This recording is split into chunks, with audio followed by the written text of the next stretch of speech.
Evolutionary.org podcast coming your way, episode 571, how to balance relationships with steroid use. So this one, we're going to talk about this. It's a really, really good topic. We got a lot of people who come on the forums, Mobster, and they complain. Women who come on the forum complain about men. Men come on the forum complain about women on cycle. They have problems. You've got changes when you use steroids, both for males and females. We've had females say they're running stuff and they're changing, the way they feel and all this stuff. So it's very, very interesting topic. We got a lot to cover. I'll bring you in first, Mom. So what are your first thoughts on this topic? I'll tell you the first one that occurs to me, Steve, pretty much every single time I've seen this, and there's a bunch of other things that come up as well. But the first one that occurs to me is 9 times out of 10, Steve, they haven't told the partner that they're using as PEDs. They haven't mentioned that they're using steroids. Listen, guys and girls, I get it. If you've got kids or other people around the house and you have to put their stuff off to one side in the garage, in the cool box, in the fridge, keep it somewhere else, keep it at a buddy's house, and so on and so forth, especially if the wife, partner, girlfriend, whatever, says, listen, I don't want that stuff around the kids. I'm okay with you using it, but I don't want it around the kids. That's fine. But here's the thing that I see a lot of, Steve, is they don't tell the partner at all. It's like a big secret. And I know that you will agree with me on this. Guys, if you are lying or if you are hiding your PED use, I mean, come on. If you have any kind of success on cycle, you suddenly get bigger and more muscular. You suddenly get a lot stronger. You suddenly become more aggressive or whatever, or assertive or whatever. Your voice deepens. If you're a girl and you start to get a beard and stuff, you think the partner's not going to notice this shit. And then why? Why are you lying? This is a person that you, if you would question, especially the reason for living, if I sat in front of you and I said, who's this person to you? They're my partner, they're my girlfriend, they're my boyfriend. I love them. So you love them, but you don't tell them the truth. It should be, and if it's an issue of education, educate them. If it's a massive, massive, I don't like this whole stuff. See, sometimes I say, oh, you can't do that because if you love me, you're not allowed to do it. That's a bit of bullshit as well. So that's number one right there, Steve. What do you think on that before we get into the rest? Yeah, that's an interesting take on it. That is definitely an issue that comes up, not being honest with each other. Look, you're not going to hide things from a partner when you're living with them, especially women. I mean, if I move a piece of furniture like even 2 inches, you know, women will know it. They'll be like, "Why'd you move that?" It's like they can sense everything. So they're not gonna be able to hide stuff like in your closet. So you might as well just come out and say it. Because if you're hiding steroids and syringes and needles and stuff, and she comes across that box, it's gonna be a problem. Like, why are you hiding it? It's not that you have it, it's why are you hiding it? There's two different things. Yes. And they're So going to go crazy, Steve, because you're finding this. You suddenly realize that you're being lied to and all the rest of it. You haven't even hinted yeah, at what you're doing. Is he taking other drugs? Are they getting high when I'm not here? Who are these drugs? Do yeah, they belong to someone else? All of that kind of yeah. stuff. So that's right up there. Now, here's the thing as well, right? So what we sometimes see, and this is a kind of common complaint, I'll get Steve to jump in on this one as well, is what people talk about personality change. And now Steve mentioned something in the pre-show. I think Steve thought I'd been married. I haven't, but I have had partners who knew that I was taking performance enhancing drugs because I didn't hide it. So what I've been accused of a couple of times, and it's normally when there's some other kind of crap going on in relationships, Steve, is very rarely down to the PDs. In fact, I don't think it is at all. But we will be talking about trends shortly, where some people, not all users, will become more assertive. And we've talked about this before. When we say guys that got low testosterone levels that are on TRT suddenly feel like they've got pep, they've got zap, there's something extra going on in their life. And this is just a natural, normal effects of testosterone, which should be on TRT at a level that would have normally been produced by their body. And it's the reasons why politicians are on TRT. It's the reasons why salesmen are out there kicking ass, and so on and so forth. And they do these things, and other drugs for that matter, Steve, but we're talking about testosterone and PEDs, because it gives them that kind of sort of, yeah, I'm going to take on the world kind of energy. Now, if you are a normally kind of passive person and you start sounding more assertive and answering back or whatever, then that personality change. And of course, that could be an issue. Why shouldn't it be an issue? If the person that joined with you become your partner and you live with them or whatever, you're in a relationship with them, suddenly sees this different personality, this other side to your personality, then they're going to ask questions. Now, in the normal set of circumstances, Steve, it might be because you're stressed. It might be because there's someone in your family that's become ill. It might be because you're worried about losing your job. And that would be kind of normal too. So they're going to ask questions. They're going to bring it up. And we see this on the forum, Steve. Now, I'm going to get Steve to jump in here because we want to talk about specifically trend and how that probably seems to have more of an effect. I think Steve's called this, and I'll let him say this himself again, a relationship tester. It's the one that kind of fucks things up more than anything else. Talk about trend, Steve. So we talked about it on a pre-show, Mobster, and Mobster was like, you know what, Steve, I've never had an issue with relationships. Mobster is a big teddy bear. He's a mild-mannered guy, but it's not about being mild-mannered. I told him, I was like, dude, it's because you've never used Tren. You know, all these other steroids are very different. You've used all these other steroids, but you've not used Tren yet. I said, look, with Tren, with me, every relationship I've been in, Tren has ruined my relationship. It's led to a breakup. It's 100%.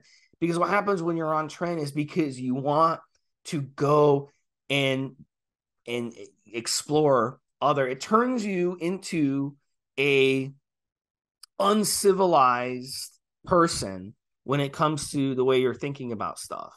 So for me, it's like I wanted to go bang other women. So you know what I'm saying? And it's just like when you're on it, that's how you feel. You want to go. It turns you into like a wild dog or a wild cat or a bobcat. You know, you want to bang different women. You see? So that's why it's been a relationship killer for me. Also, it's changed, you know, my attitude, you know, and the way I'm talking to my spouse, the way I'm talking to my girlfriend, whatever. And it's made me, you know, say things that I shouldn't say. It made me maybe insensitive about certain things. There's all kinds of different things that it did. So that's kind of ruined relationships when I did it. I kind of feel bad because there was a 2-year episode where for that 2 years, I was pretty much using Tren every cycle. And I probably ran Tren like 4 or 5 cycles within that 2 years, which is too much, by the way. So trust me on that. It was going overboard. But the poor girl who I was living with at the time, she had to put up with my bullshit, you know? And she actually, you know, I touched base years later and I asked her, is like, you know, what do you think? I was like, look, I'm, you know, what do you think about a relationship? Why do you think a relationship didn't work? And she said, look, it's Steve because you had a temper. And I was like, wow. I was like, that's fucking crazy because I don't have a temper. Like, if you ask any girls that I've dated, you know, over the past 5 years, because I haven't used Tren in 5 years, they'll say, oh, no, he didn't have a temper. If anything, it was the opposite. It's like I would purposely try to piss him off and he wouldn't get pissed off, just like the way Mobster is. But when it was on, but I was kind of shocked because I never even noticed it when I was on Tren. But looking back, you know, I did have a temper and I would, you know, I'd blow up over things and I'd, you know, get very prissy over things that I normally wouldn't. So the thing with Tren is it is such a great nutrient partitioner that you get hangry on it. If you're more prone to that, you'll get hangry. So when you get hangry, okay, which is hunger and angry mixed in, you see what I did? Hangry, Hangry, hangry. And that's what would happen. So let's say I'll give you an example. One time I was at a restaurant and I was having a Mexican restaurant and they brung out the food, but they didn't bring me the tortillas to wrap the food in. So I got really pissed off to the point where I not only pissed off the waitress because I was very, very impatient and hangry and I wanted to eat my fucking fajitas. I got impatient with the girl I was out on a date with and she got angry at me. She storms out the door and, you know, I have to go run after her. But that's a perfect example of how Tren can change your mentality and why it's a relationship killer, because it makes you, you know, do things and say things that you wouldn't normally do. So that's an example where it makes you hangry. It also, like when you don't sleep good on it, it can make you angry because you're not sleeping good on it. It can make you, you know, feel a certain way. So that's one of those things that you have to kind of realize. I always tell guys it's better on Tren to run it when you're single. Don't run it when you're in a relationship because it is truly a relationship killer. Go ahead, Mobster. Yep. Yeah, so I want to touch on the kind of things you can do to balance it, as we said in the topic title, is in the podcast title. So, right, number one, and we've already kind of touched on this already. Be open about your use, guys. You know, you'll say, listen, tell the women, tell your partner, tell whoever that you want to compete, that you want to look amazing for the beach, you want to look amazing for a photo gig that's coming up. But in my case, Steve, would have been because I want to get to my absolute best of strength for a competition. Now, let me touch on something because I've actually had to deal with this again. Right, so I've got a competition coming up, and I've literally sat the person down and explained that, especially in the last couple of weeks before the competition, Steve, I'm going to be tired. I'm probably going to be hangry, like you said. I'm going to be irritable because I'm tired. I'm deliberately, and we discussed this in the previous show, overtrained. So I'm going to have some of those symptoms of overtraining, Steve, which includes that kind of irritability, not being able to sleep properly, and so on. And I'm deliberately doing this with performance enhancing drugs in order to super compensate a few days before the competition. The super compensation, guys, very quickly, is that I overtrain deliberately. I stop training for 4 days. A couple of days it takes me to kind of recover. By the day 3, I'm fully recovered. By day 4, I really, really want to go to the gym and smash the weights. And of course, that's the day of the competition. So what's going to happen as I'm focused when you're doing a competition, especially if you've got a day job as well, you're going to be doing the day job and just about getting through the 8 or 10 hours or whatever it is that you're doing. And then you're in the gym. You're also, especially for example, if you're competing as a bodybuilder, you're eating less food or you're not eating any kind of comfort food. And it's all about your appearance versus how you feel. So any top professional bodybuilder who's been in absolutely amazing shape will tell you that as often as not, and this is I'm not exaggerating when I say this, they feel like death. They just want to lie down. They just want to eat. And can you imagine if you're in that situation and you've got a bunch of performance enhancing drugs, diuretics, DMP, clean, God knows what else, floating through your competitive cycle system, you're not going to feel good. So it takes a super understanding partner who's fully involved, quite often supportive in this particular regards, because in the end, he's only like that for the last 2 weeks.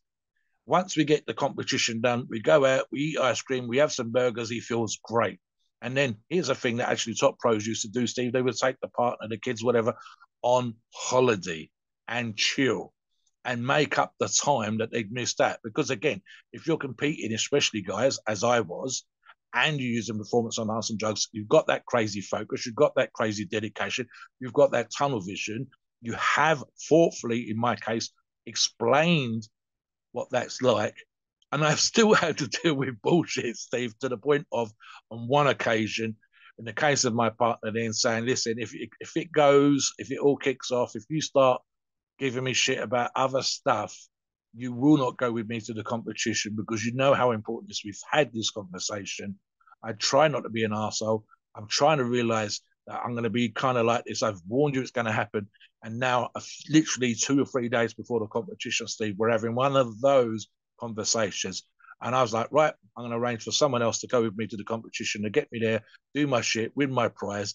And please God, there's still a relationship to come back to.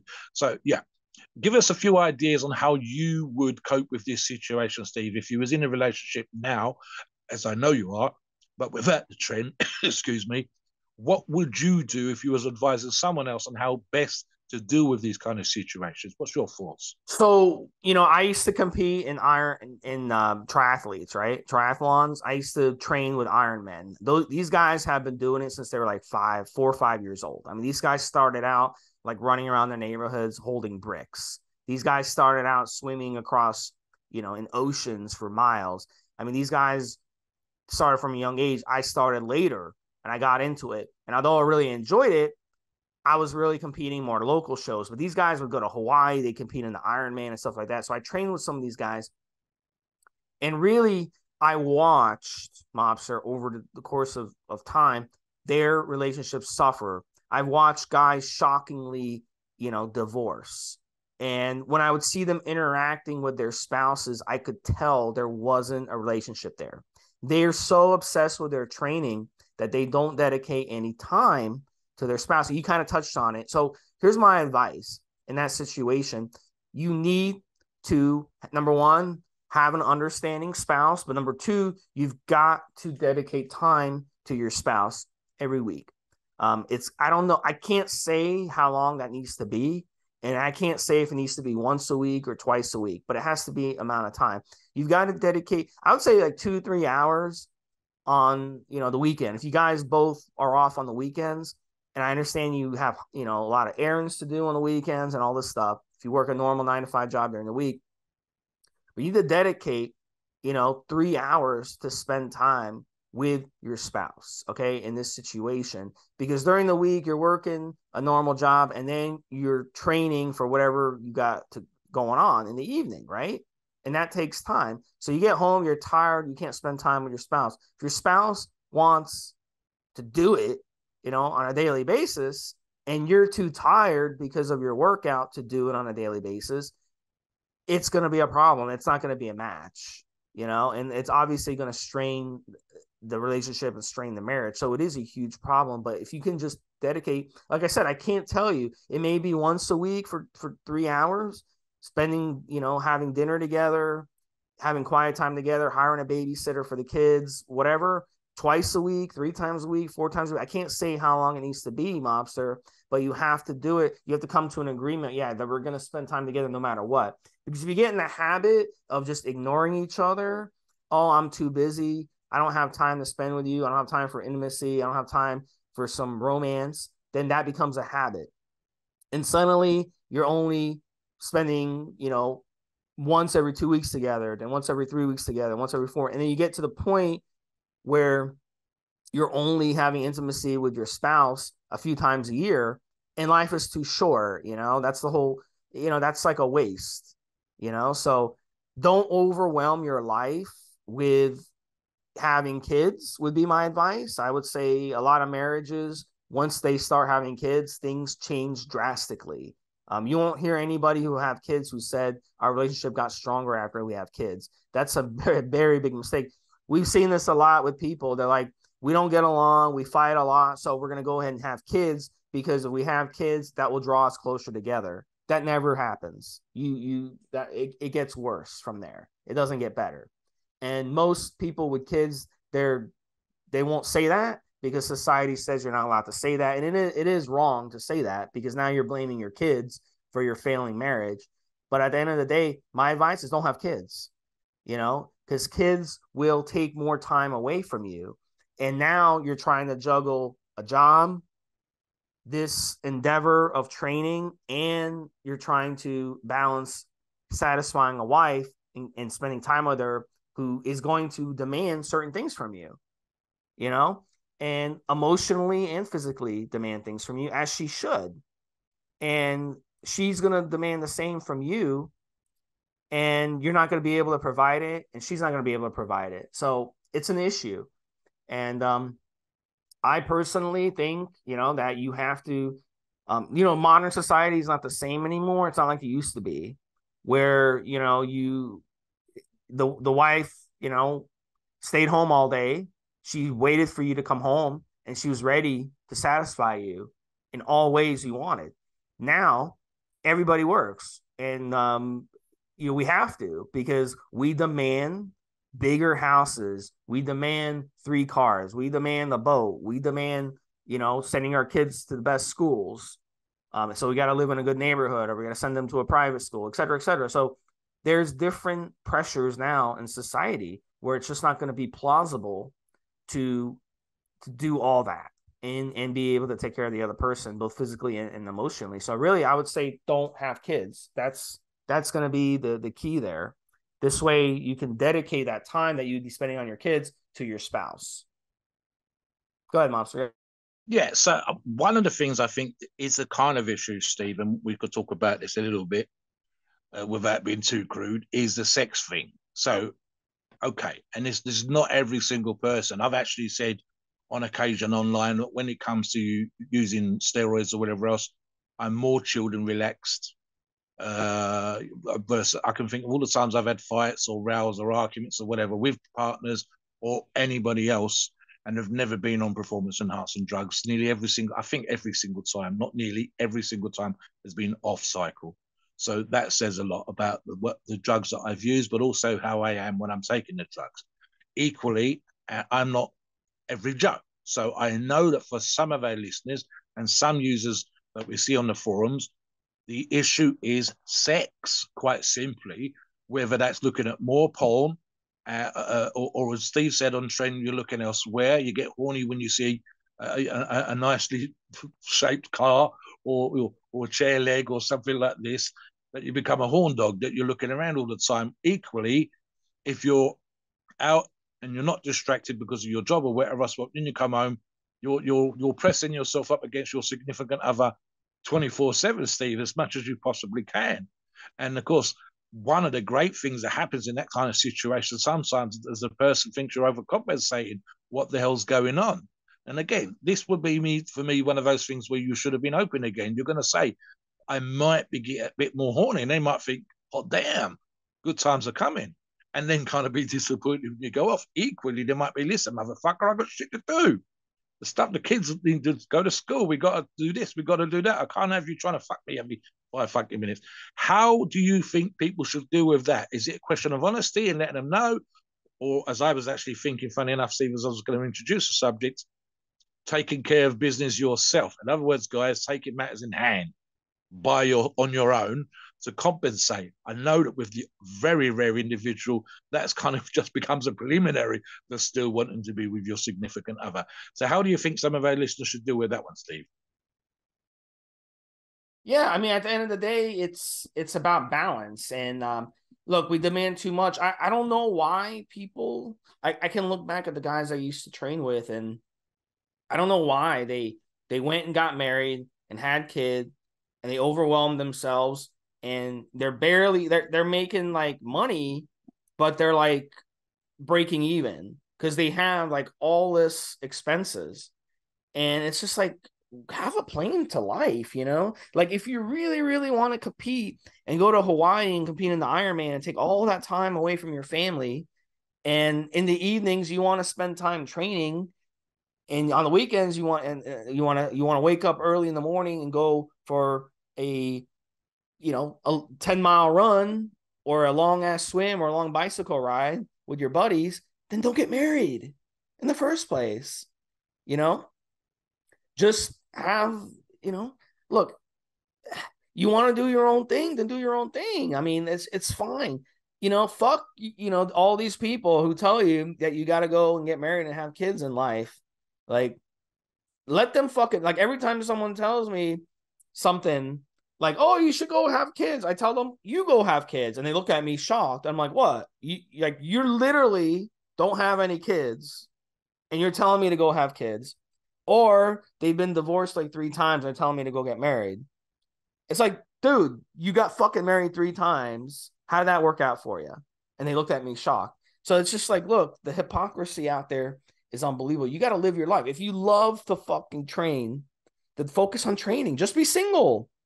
You can date, casually, but you don't have to. There's no rule that you have to go and get into a relationship in the first place.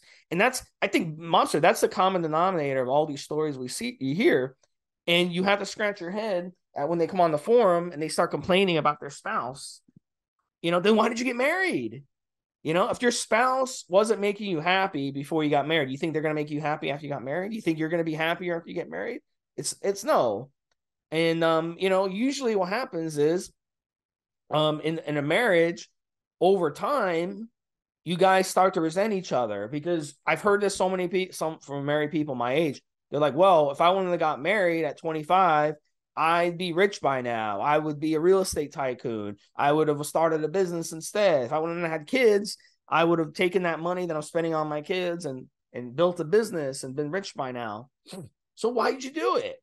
Stop listening to what society says is the right thing to do. There's absolutely nothing wrong with going out there and being like, fuck, I want to get to the Ironman in Hawaii. I want to fucking become a professional bodybuilder, and taking that time to do it and just staying single and not dedicating yourself to having a wife, not dedicating yourself to having children, which is a huge responsibility, and just be single and enjoy life and just enjoy yourself. If you enjoy life, then your loved ones around you will enjoy being around you and enjoy it, and your friends will enjoy being around you. But if you're miserable and you're not happy with your life, then nobody's going to want to be around you in the first place. So that's basically the basis of this. And at the end of the day, steroid use it's an issue if you're a younger person. It's probably going to be more of an issue than you get older, because as Mobster alluded to, when it comes to everybody now in America, at least they're on TRT. So it's likely that any woman that you date, if you're in your 40s and 50s, any woman that you date is going to have an ex-boyfriend or whatever who's jabbing himself or is taking androgel, the cream, the TRT cream. So she's going to know about this. It's not going to be a big deal to her. But if you're 20 or 25 years old, I can understand how a woman that you're dating is going to be a little concerned, or a girl that you're dating is going to be concerned about that, because she's going to be like, why is this? Does this guy know what he's doing? That's the key part of it. And I think that kind of, I didn't mean to take the whole conversation 180, Mobster, but at the end of the day, if you don't know what you're doing, of course that your girlfriend is not going to like what you're doing. But if you know what you're doing and you prove that you know what you're doing, and you're not like a drug addict, or you're not an alcoholic, and you don't eat crap, and she sees that, like, wow, this guy, he doesn't drink, he doesn't smoke, he doesn't do drugs, he eats great, he knows what he's doing, and he looks the part. He has a six-pack, he looks amazing, and he uses some steroids to kind of the icing on the cake to take him to the next level. I can respect that. I respect that. Who am I to tell him that what he's doing is wrong? What he's doing, I'm concerned about what he's doing. So prove it to her. Here's one, Steve. So an obvious analogy, and you've already kind of alluded to it just then, is health, right? So a partner should, if they loved you, be concerned about your health. Okay. So if you sit there like some kind of idiot meathead, male or female, and you're like, I'm going to do this and I'm going to do that and I'm going to go on like a pro cycle and I don't give a fuck and I'm going to blow up and I'm not going to be like veins and shit, then if unless they're crazy fucked up like you, they're going to wonder just how healthy this is. Am I going to lose my partner or boyfriend? Is he going to be out trying to fuck everything with a pulse, and so on and so forth? So again, that education is part of this, and again, the informative is part of this. So if you explain, for example, that you spoke to Steve, the mobster, and you've been onto the forums, and the guys have given you a real sensible low dose kind of cycle, you're going to be getting the blood test. You can show them your blood test. You can literally on your phone, on an app, on an email, printed when it comes in the mail, whatever, Steve, you could show them. And you can say that you're making sure that everything's on point. You're going to tell them that you're going to be doing cardio daily for your heart health. You can see, as Steve said already, ironically, just how healthy you're eating, but they're still going to think. And here's the thing that's kind of fucked up, and this is where education comes in again. TRT don't prescribe to you by a doctor is kind of okay. Why? Because it's prescribed to you by a doctor. But steroids that you got from a dealer, what you got from another kind of lab is not, even if it's only for you to do something that's a little bit more than TRT. So it's an educational thing, Steve. The health of the individual should be a part of that. They don't want you to be doing hardcore drugs and fucked up. They shouldn't want to unless they're an addict themselves. Same with booze, alcohol, smoking, whatever. Same thing should apply to steroids. They don't want you to do stuff that's going to hurt you. They don't want you to get a torn pec in the gym. They don't want you to come in with a back injury. They don't want you to die in a gym because a machine collapsed on you. Of course they don't. They love you. So when you tell them you're going to be taking drugs, steroids, and the media's giving this great thing about how bad that is. Steroids are bad, okay? And you're doing something that's really kind of moderate mild. You're doing a cycle once a year for 8 weeks, 12 weeks, whatever. You're actually going out and there's a purpose to it because you're winning competitions. You love competing. They love seeing you on stage. You need to have this conversation that I'm not going to try and fuck my liver, my kidneys, my whatever. I'm not trying to tear pecs or bicep. I'm trying to be as healthy as possible. And I'm just going to, all these things, Steve, so much of that is about communication. And again, if you do this, and especially if you're in a relationship with the resident kids, because then it's that much easier, Steve, they can help you. Now imagine, instead of having the stuff online when you're complaining about it, you've got a real supportive partner. It's a completely different situation, Steve. So guys, re-listen to this podcast, go over some of the tips we've given you, but ultimately education and information, and try not, as best you, apart from maybe Christmas presents and birthday presents, try not to keep secrets from your significant other. And if you don't, and if you educate them, fingers crossed, guys, you'll get them on side. Please note, we are not doctors and the opinions are ours. It's our view and based on our experience and views on the topic. A podcast are for informational purposes and entertainment only. The freedom of speech and the First Amendment applies.